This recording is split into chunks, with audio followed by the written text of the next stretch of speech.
Nous sommes ici aux 5e édition des rencontres internationales PPP. Vous avez un PPP qui est en pleine construction par Vinci sur la commune ou la communauté d'agglomération de Nice. Oui, nous avons effectivement un des 9 stades qui est retenu pour l'organisation de l'Euro 2016, que nous inaugurerons en septembre 2013 pour l'accueil par la France des Jeux de la francophonie, les 7e Jeux de la francophonie après ceux de Beyrouth en 2009. Qui est une arène multifonctionnelle d'un coût de 250 millions d'euros, qui accueillera également le Musée national des sports, qui est à Paris sur une toute petite surface et qui sera définitivement implanté à Nice sur près de 4000 mètres carrés. Et donc cet ensemble n'a pu être réalisé que dans le cadre d'un dialogue compétitif extrêmement acharné qui a permis à la collectivité de voir le meilleur projet retenu. Il est aujourd'hui en cours de chantier et je suis convaincu que dans cette période de crise, dans cette période où c'est l'investissement public et plus particulièrement celui qui vient des collectivités que nous pouvons continuer à soutenir activement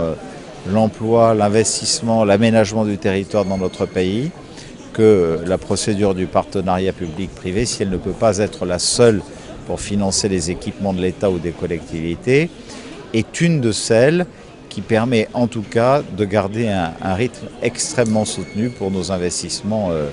en France. Et je salue en tout cas ici les partenaires qui ont été retenus par le jury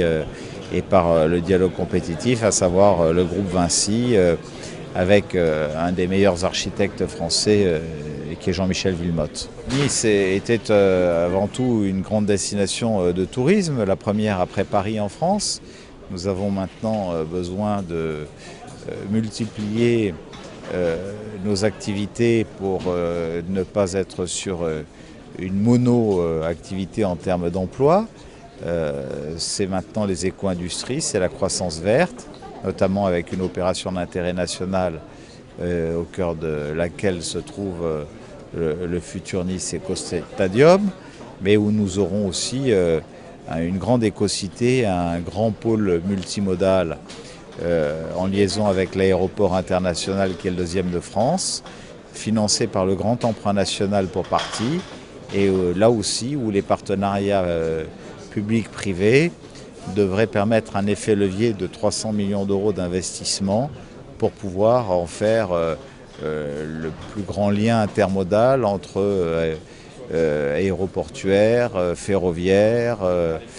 tramway, gare routière, liaison routière, au cœur d'une grande agglomération, sans doute le plus grand projet en Europe. Merci beaucoup, monsieur. Merci.